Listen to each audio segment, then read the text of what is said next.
नमस्कार साथियों, आप सभी का बहुत बहुत स्वागत है आपके अपने करंट हेवन के यूट्यूब चैनल पर। आशा करते हैं बेहतरीन होंगे और इस वीडियो को अंत तक देखिएगा। आपको पूरी स्ट्रेटजी पता चलेगी यूपी टेट के बारे में। आखिर यूपी टेट के रणनीति क्या होते हैं। देखिए, बहुत ज़्यादा इसमें हमको गो थ्रू नहीं हो जाने हैं कि यूपी टेट क्यों नहीं निकल रहा है और बहुत ज़्यादा पढ़ने हैं, यह तो कदापि नहीं सोचना है कि बहुत ज़्यादा पढ़ने हैं। हाँ, यह चीज़ याद रखना, अगर आपने ठानी है कि मुझे टीचर बनना है, आने वाला जो डीएसएसबी है भविष्य में देना है, आने वाला केवीएस है जो भविष्य में देना है, आने वाले सीटेट के एग्ज़ाम को देना है, आने वाले अदर राज्य के जो जैसे रीट हो गया, प्लस बिहार में अगर अलाउ करता है तो बिहार के एग्ज़ाम, वहाँ पर तो एग्ज़ाम होते नहीं हैं खैर। तो इस प्रकार के अगर अदर स्टेट के भी एग्ज़ाम देने हैं, इतना बड़ा आपने व्यू रचा हुआ है कि मुझे टीचर बनना है किसी हालत में, तो यूपी टेट बहुत ज़्यादा वास्ट एरिया नहीं है, बहुत ही एक तरह से कह लीजिए कि टीचर एलिजिबिलिटी टेस्ट है। अगर आप टीचर बनने लायक हैं तो इसको देते हैं, अगर इसको पास करते हैं तो इसका मतलब यह होता है कि आपकी एलिजिबिलिटी, हाँ, आप कम से कम यह तो तय हो गया कि आप टीचर बन सकते हो, उसके योग्य हो, उसके पात्र हो। मतलब सीटेट और यूपी टेट का मतलब यही होता है साफ साफ। जिन बच्चों को ये नहीं पता था कि यूपी टेट सीटेट होता क्या है, जो पहली बार दे रहे होंगे, या फिर जो जिन्होंने इस प्रकार से यह कहा लिया हो कि भाई हाँ यूपी टेट दे लिया तो यूपी टेट का ही सिलेबस पूरा सुपर टेट में है, तो ऐसी बात भी नहीं है। हाँ, 60 से 70% पूरा हूबहू चीज़ है। बहुत बढ़िया से पढ़िएगा, अच्छे ढंग से पढ़िएगा तो चीज़ें वही बिल्कुल सिमिलरिटी हमको देखने को मिलती हैं। तो देखिए, हमें कुछ रणनीति एक दो बार नहीं, मैं 2-3 बार बता चुका हूं। जो बच्चे नए आ जाते हैं, कुछ नहीं, बहुत सारे बच्चों ने कमेंट कर दिया इस प्रकार से कि सर यूपी टेट के सिलेबस से लेकर हर एक चीज़ हमको एक बार फिर से बता दीजिए। तो हम आपको सब कुछ बताएंगे और लास्ट तक बने रहेंगे आप सभी लोग। विश्वास दिलाइए हमें, लाइक करिए, शेयर करिए, सब्सक्राइब करिएगा। और आपको अंत में यह भी बताएंगे कि पेड कोर्स लें या फिर कहीं और से तैयारी करें। पेड कोर्स कौन लेता है और तैयारी अगर जो शुरू से कर रहे हैं बच्चे बुक से, या फिर कहीं, जैसे मैंने सारा सिलेबस पढ़ा के रखा हुआ है। फिलहाल मैं मैथ का मैं लेके फिर से चल रहा हूं, तो उसको आप देखिए डेली 12 बजे, कल से स्टार्ट हो जाएगा, दोपहर में 12 बजे। देखिए मेरे भाई, सबसे पहले हम सिलेबस का डिस्कशन कर लेते हैं। सिलेबस जो है ना, सिलेबस जो इसका सिलेबस होता है बहुत ज़्यादा वास्ट नहीं होता है, और कह लीजिए कि इसमें जो फैक्ट होते हैं ना वह ज़्यादा पूछे जाते हैं, पूछे जाने की संभावना भी होती है। जैसे ईवीएस, जो ईवीएस होता है, पीआरटी 1 की बात, मतलब पीआरटी की बात कर रहा हूँ, पेपर 1 की हम बात करेंगे यहाँ पे। पेपर 2 जूनियर लेवल वाला भी देख लेंगे अभी, बस सिलेबस। जो मैथ होता है, मैथ अगर आपने मैथ अच्छे से तैयार कर लिया तो एक भी नंबर आपका कटने का कोई चांस ही नहीं है। ये सीटेट नहीं है कि आपने पेडागॉजी वाला 15 क्वेश्चन जो हैं उसमें कीवर्ड आपने चूज किया, लगा दिया, तुक्का भिड़ा, अगर सही हुआ तो सही हुआ, नहीं हुआ तो नहीं हुआ। क्योंकि इस बार ऐसे बहुत सारे मेरे मित्र घच्चे में जा चुके हैं, एक तरह से कह लीजिए कि उनका सीटेट नहीं निकला है, मात्र इस वजह से कि वो कीवर्ड्स को रट के चले गए थे। कीवर्ड्स रटो, लेकिन कुछ हद तक रटो, क्योंकि कीवर्ड्स एक तरह से तुक्का है, वो कभी बहुत ज़्यादा हद तक नहीं फॉलो करता है। तो आपको समझ बनानी होगी, तभी जाके आप डीएसएसबी जैसे 100 क्वेश्चन को, डीएसएसबी में 100 क्वेश्चन पेडागॉजिक पूछे जाते हैं, वहाँ पे कीवर्ड्स देखने लगोगे तो आधा सही हुआ आधा गलत हुआ, अपने आप पे भरोसा उठ जाएगा आपका।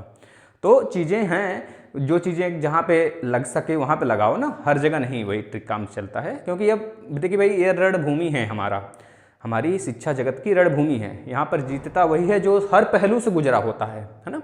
तो अनुभव भी जरूरी है लाइफ में, फेल होना भी जरूरी है। फेल होने का मतलब ये नहीं कि मैं फेल होता ही रह जाऊँ, है ना, तो और आगे निकल जाएंगे। फेल से आप फेल्योर से अपने सीखिए ना कुछ चीज़ें। देखिए मैथ में 30 क्वेश्चन आएंगे और ये 30 के 30 बहुत ही आसान होंगे। आप आराम से मात्र हमारे वीडियो से, हमारे वीडियो लेक्चर से, हमारे प्रीवियस ईयर पेपर से, मैथ के हमने 3-4 बार, एक बार पूरा कंप्लीट कोर्स करा रखा है, पूरी यूपी टेट का प्लेलिस्ट में मिल जाएगा, डिस्क्रिप्शन में भी मिल जाएगा। तो 30 क्वेश्चन अगर आप मेरे से करके जाते हैं तो मैं पूरी आपको एक तरह से आश्वासन देता हूँ कि एक भी क्वेश्चन बाहर से नहीं आएंगे। ये मेरा पूरा का पूरा मोहर है कह लीजिए मेरे भाई, करंट हेवन का, ठीक है ना।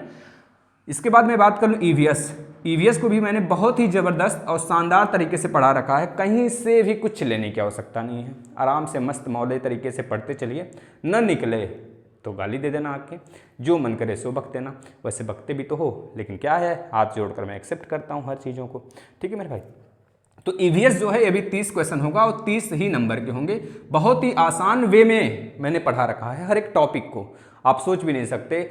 जितने भी दुनिया भर के जितने आपके ऑर्गेनाइजेशन हैं, जितने भी आपके जैसे कि ज्योग्राफी से रिलेटेड जितने भी प्रश्न हैं, आपके खाड़ी एक तरह से आपका मतलब कि एक तरह जलप्रपात है ना, जितने भी आपके राष्ट्रीय उद्यान हो गए, जितने आपके भारत मतलब कि जितने स्टेट है सबकी राजधानी हो गया, सबका जहाँ तक बन सका मुझसे सारा का सारा मैं ट्रिक भी दिया हूँ।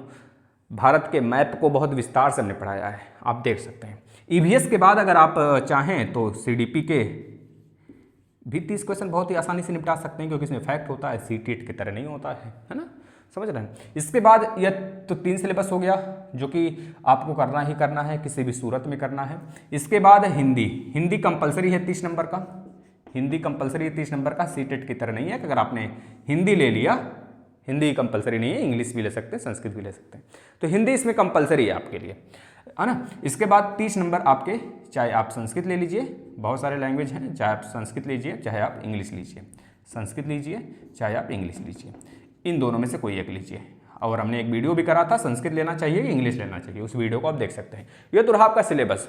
दूसरी तरफ अगर मैं बात करूं, अब उसमें ये वाले फंडा नहीं है कि आप जनरल से हो, ओबीसी से हो, मतलब कि जनरल हो, कैटेगरी कोई भी कैटेगरी से बिलोंग करते हो, तो आपको कितना कितना मार्क्स लाना होगा, ये सबको क्लियर होगा, है ना। जैसे कि सीटेट में अगर स्टेट में भरते हैं, जैसे बिहार में अगर हम देखें, सीटेट अगर आपने दिया है, बिहार स्टेट का अगर आप पीआरटी का एग्जाम देने जाते हैं प्राइमरी का, तो उसमें SC ST के लिए मात्र 75 नंबर हैं, चाहे वो गर्ल्स हो चाहे बॉयज़ हो, है ना। और इसके बाद मेरे भाई जो ओबीसी वाले बच्चे हैं और जनरल गर्ल्स, यूआर कैटेगरी की गर्ल्स जो हैं, यूआर कैटेगरी में बहुत सारे कास्ट आ जाते हैं, करीब 7 ही कास्ट हैं बिहार में भी और उत्तर प्रदेश में भी, तो वह जनरल में आ जाते हैं। आप लोग सर्च करके भी देख सकते हैं इस चीज़ को।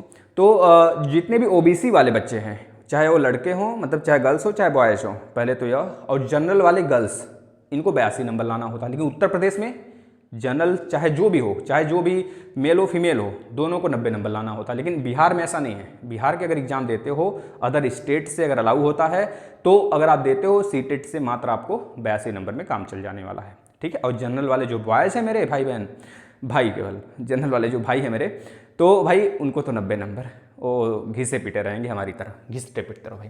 तो इस तरह से 30 नंबर, तो यह आपने मन में नहीं ठानना है कि मुझे 90 नंबर ही लाना, आपका ऊंचा ख्वाब होना चाहिए थोड़ा सा, क्योंकि अब यूपी टेट में भैया 90 नंबर पासिंग नहीं चलेगा जनरल वाले बच्चों, या फिर ओबीसी SC ST वाले बच्चे जो 82 नंबर पासिंग नहीं काम चलेगा। आपको ठान के रखना है, मुझे तो लेके आने हैं, सबसे पहली बात है 130 प्लस क्वेश्चन, ठीक है ना, इस प्रकार से ठान लो ये चीज़ें। और दूसरी तरफ अगर मैं बात करूँ, अगर जिन बच्चों का मैथ जैसे कमज़ोर है ना, कुछ बच्चे ये भी कह रहे थे कि सर मेरा मैथ कमज़ोर है, क्या करूं। क्योंकि मैथ कमज़ोर है तो मैथ बहुत ज़्यादा हार्ड इसमें नहीं पूछता है यूपी टेट में। आप अगर पेपर प्रीवियस ईयर नहीं सॉल्व किए हैं तो आकर प्लेटफॉर्म पे सॉल्व कर सकते हैं। यहाँ पे मैंने टेलीग्राम पे भी शेयर कर दिया था, कल परसों फिर से शेयर कर दूंगा, और डिस्क्रिप्शन में भी मिल जाएगा आपको। आप देखिए तो किस प्रकार के प्रश्न, बहुत ही ईजी लेवल में, आपको सिंप्लीफिकेशन बस मात्र तोड़ो जोड़ो की तरह आ रहा है, देखते ही सॉल्व होगा, कुछ भी नहीं सोचना है, बस प्रैक्टिस किए रहोगे तो 30 के 30 क्वेश्चन फिर आके आओगे, 30 में ना तो 29। अगर बिल्कुल वैसे ही प्राणी हो, आप जीव हो जो कभी मैथ से पाला ही नहीं पड़ा है, तो मात्र 25 से नीचे तो आएगा ही नहीं भाई, मात्र नहीं, मतलब कि हद्दी अदब 25 से नीचे तो किसी का नहीं आ सकता। बस ये चीज़ें हैं मैथ में। और बाकी हिंदी तो सबका अच्छा होता है, संस्कृत इंग्लिश जो लेगा उसके लिए अच्छा ही होगा। ईवीएस सबका बेस्ट है, जितना आप ईवीएस पढ़ सको लूसेंट से उतना पढ़ो, मतलब सारे सब्जेक्ट लूसेंट से पढ़ डालो। सीडीपी के लिए अपना भाई डीएलएड और बीएड किए हो तो जाहिर सी बात सीडीपी बहुत बढ़िया होगा, नहीं तो फिर पढ़ना पड़ेगा इसके लिए। और दूसरी तरफ अगर मैं बात करूं भाई, देखिए जो आपकी कहा जा रहा है ना, यूपी टेट जो है ना, यूपी टेट जो है ना कि सर कब तक आ जाएगा, ये चीज़ें कही जा रही हैं। और दूसरी तरफ ये भी कहा जा रहा है कि सर सुपर टेट नहीं आएगा। लेकिन अगर मैं आपको एक चीज़ ज्ञात दिलाऊं तो आप बिल्कुल भी कह सकते हो सुपर टेट नहीं आएगा, हम भी इसमें कोई टोक रोक नहीं, आप स्वतंत्र हो, कुछ भी कहने के लिए स्वतंत्र हो, जैसे शिक्षा मंत्री जी ने कह दिया। लेकिन मेरे भाई यूपी टेट तो देना है, उसके बाद ही सुपर टेट पे जाना है ना, तो पहले इसके बारे में विचार कर लीजिए। अगर यूपी टेट आता है, जो बच्चे क्लियर हैं उनकी बात हम नहीं कर रहे हैं, बहुत बढ़िया है, वो सुपर टेट की तैयारी कर रहे हैं। वो लोग ये भी कहते हैं कि सर मैं डीमोटिवेट हो गया। भाई डीमोटिवेट क्यों हो गए, है ना, और भी सारे एग्जाम तो हैं, डीएसबी है, केबीएस है। अब ऐसा नहीं है कि सुपर टेट नहीं आएगा, उन्होंने कभी ऐसा नहीं कहा कि सुपर टेट नहीं आएगा, भविष्य में निश्चित आएगा, इसका आश्वासन नहीं, हम तो अपने तरीके से हम आपको बता रहे हैं जो चीज़ें, में भी पूरा चांस है कि सुपर टेट आएगा, है ना। तो इसमें यह नहीं है मैं कहूँगा कभी कि सुपर टेट नहीं आएगा, सुपर टेट आएगा। सुपर टेट और डीएसबी ये दोनों सामने हैं आपके, अब आप जितना चाहो उतना रगड़ लो अपने आप को, चाहो तो सोने के लिए आग्रह दे दो भाई सो जाओ, या फिर खुद स्ट्रगल करके पढ़ाई करो। जो अदर बच्चे रात रात जग के पढ़ रहे हैं कि भाई आया तो इसमें एक सीट मेरा, जो बच्चे सो रहे हैं सोच कर वो सोते रहे एक तरफ होके। खैर ठीक है ना। और डीएस भी अपने आप में बहुत ही एक तरह से लग्जीरियस जॉब है, समझ रहे हैं ना भाई। यूपी टेट में देखो अब कब तक आ सकता है, बहुत सारे अभ्यर्थी यह भी कह रहे हैं कि सर जैसे मैंने भी देखा क्रोम पर, तो क्रोम पे ये चीज़ें थी, क्रोम पर हो गया सर्च इंजन जो दैनिक भास्कर हो गया, उसमें जो न्यूज़ निकल के आता है रोज़ सुबह यही निकल के आएगा, यूपी टेट के फॉर्म 15 दिन में या फिर 15 तारीख से स्टार्ट हो गए, 20 तारीख से स्टार्ट होने वाले हैं, फटाफट आप लोग तैयारी करना शुरू कर दो। इस प्रकार की चीज़ें निकल के आती हैं सामने, और बच्चे अभ्यर्थी जो है परेशान होते हैं इस बात को लेके कि सर ऑफिशियल नहीं आ रहा है, लेकिन ये चीज़ें इस पे आ रही हैं। तो हम आपको बता दें, जब भी चीज़ें आने वाली होती हैं, मैं आपको ये नहीं कह रहा हूँ कि मार्च के एंड तक आ ही जाएगा, लेकिन जब भी चीज़ें आने वाली होती हैं जिस पर सरकार बहुत तगड़े रूप में कार्य कर रही होती है ना, तो उस पर उसका जो चांस होता है, जो वो चीज़ें निकल के आती हैं न्यूज़पेपर के माध्यम से आती हैं, आर्टिकल के माध्यम से आती हैं, अलग अलग विभिन्न जितने भी आपके दुनिया भर के अगड़म बगड़म जितने भी न्यूज़पेपर्स हैं उनके माध्यम से निकल के आती हैं, क्रोम हो गया, सर्च इंजन्स हो गए जितने, उनके माध्यम से निकल के सामने आते हैं। तो सेम उसी प्रकार से जब आप सुबह उठोगे, क्रोम खोलोगे, 2 दिन बाद खोलोगे, गूगल पे देखोगे, तो ये चीज़ें आपको सामने दिखेगा कि यूपी टेट का फंडा सबसे पहले कि भाई यूपी टेट बहुत जल्द आने वाला, आप लोग लगे हो कि नहीं लगे हो। कभी कभी ऐसा लेके आता है अभी अप्लाई करो यूपी टेट, चलो भाई आ जाओ, तो आप जब उस पर क्लिक करते हो तो उस पर यही लिखा रहता है कि यूपी टेट बहुत जल्द आने वाला है, आप लोग तैयारी करते रहें, फला कोर्स ले लो या वह अगड़म बगड़म तगड़म, है ना, ये चीज़ें निकल के आती। तो मतलब यूपी टेट लाइन पे लगा हुआ है, आपको निश्चिंत हो जाना है कि यूपी टेट की तैयारी आप कितना बेजोड़ से कर रहे हो, कितना अच्छे मार्क्स लेके आ रहे हो। आपको एक चीज़ और बता देते हैं हम कि मेरे भाई यूपी टेट जो इस बार देने वाले हो आप ना, केवल आप ही नहीं, जो मेरे भाई जो पास आउट हुए ना वो भी देंगे, मतलब जो पास किए यूपी टेट वो भी देंगे। पता है क्यों देंगे? क्योंकि भीड़ नहीं बढ़ाने के लिए, क्योंकि इससे नौकरी किसी को नहीं मिलने वाली है, अच्छे मार्क्स लाने के लिए वो फाइट करेंगे आपसे सुपर टेट में कि भाई उनका पहले सिलेक्शन हो, समझ रहे हैं ना। इस वजह से पढ़ते रहना है और हमें अपने इस ख्वाब को तो छोड़ देना है कि 82 और 90 वाला ख्वाब, हमको इस ख्वाब को कम से कम पकड़ के रखो, ख्वाब तो कम से कम बनाओ, टारगेट बनाओ, अपने आप को यह सुनिश्चित दिलाओ, अपने आप को, अपने माइंड को उस टारगेट को अचीव करने के लिए उससे बताओ कि हमें 130 प्लस लेके आना है, किसी भी तरीके से 130 प्लस आना चाहिए हमें, ठीक है ना। तो ये चीज़ें अपने दिमाग को बताओ। अपने दिमाग को अगर यह दवा देते रहोगे कि 90 लाना है, 90 लाना है मेरे भाई, 90 लाना है, 90 लाना है, 90 पास होना है बस, तो वह खुद अगर 1-2 नंबर इधर उधर हुआ तो यही कहते फिरोगे 1 नंबर से रुक गया, 2 नंबर से पिछली बार रुका था, इस बार 1 नंबर से रुका, थोड़ा सा स्ट्रगल हुआ 1 नंबर के लिए, मतलब 1 ही नंबर से इस बार रुका। इस प्रकार से चीज़ें नहीं कहने को मिले। तो चलिए, अगर और कोई डाउट हो इसमें तो ज़रूर हम क्लियर कर सकते हैं, और कोई हमें नहीं लगता है कि डाउट हो, आप स्ट्रेटजी आपको बताया। देखिए जो हमारा पूरा का पूरा फंडा है, यही सारी चीज़ें जूनियर में भी रहती हैं। जूनियर में ये तो PRT का था, जूनियर जो पेपर 2 आप देते हो ना, पेपर 2 जो आप देते हो उसमें सारे बच्चे अप्लाई कर सकते हैं, DLED हो चाहे B.Ed हो। तो मैथ में वही चीज़, मैथ और साइंस, और दूसरा इसके बाद सोशल साइंस।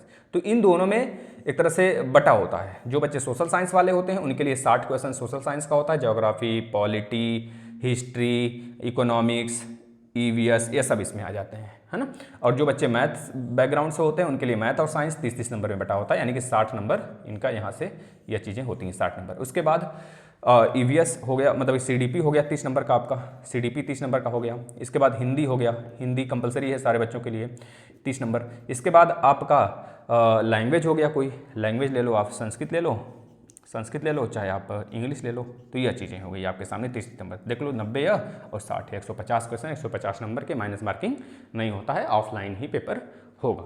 यह चीज़ें थी, आप बता दो। अब आप खुद सोचो कि आपकी तैयारी कितनी बेस्ट है। एक चीज़ और याद रखना मेरे भाई, आपके लिए सबसे सुपर यह होगा कि आप पहले थ्योरी खत्म करिए। मेरा जो पढ़ने का, मैं अपना तरीका बता देता हूँ, पहले थ्योरी खत्म करिए। थ्योरी खत्म करने के बाद, थ्योरी जैसे ही खत्म हो, या फिर आप एक सेट कर लीजिए, हफ्ते में मुझे 1 सेट देना है पेपर, 1 सेट किसी जगह से, चाहे मैं जो लिया हूँ प्रैक्टिस सेट उससे दूँ, चाहे मैं जो परचेज किया हूँ पेड कोर्स उससे दूँ, है। तो आप दोनों में से जिससे पढ़ रहे हैं, अगर वहाँ पे चीज़ें नहीं चल रही हैं प्रैक्टिस सेट, तो उनसे भी बोलो सर संडे को कम से कम प्रैक्टिस सेट कराया करिए। तो इस तरह की चीज़ें होती हैं। तो आप पेड कोर्स लिए हो तो वहाँ पे संडे सैटरडे इस तरह से चलता होगा, वहाँ उन लोग का टाइमिंग फिक्स होगा कुछ। अगर ना सही नहीं करा रहे हैं, आप परचेज किए हो, तो थ्योरी पे थ्योरी पढ़ाए जा रहे हैं, थ्योरी जितना जल्दी हो सके उतना जल्दी बाइंड कर लो पूरा। है ना। इसके बाद एक अपने लिए प्रैक्टिस सेट कोई भी पब्लिकेशन का ले लीजिए, उससे डेली देते रहिए, बूस्ट होता रहेगा आपका, है ना। धन्यवाद। अगर कोई डाउट हो तो ज़रूर क्लियर करिएगा, है ना, मतलब कि ज़रूर बताइएगा, हम क्लियर उसको करेंगे। धन्यवाद।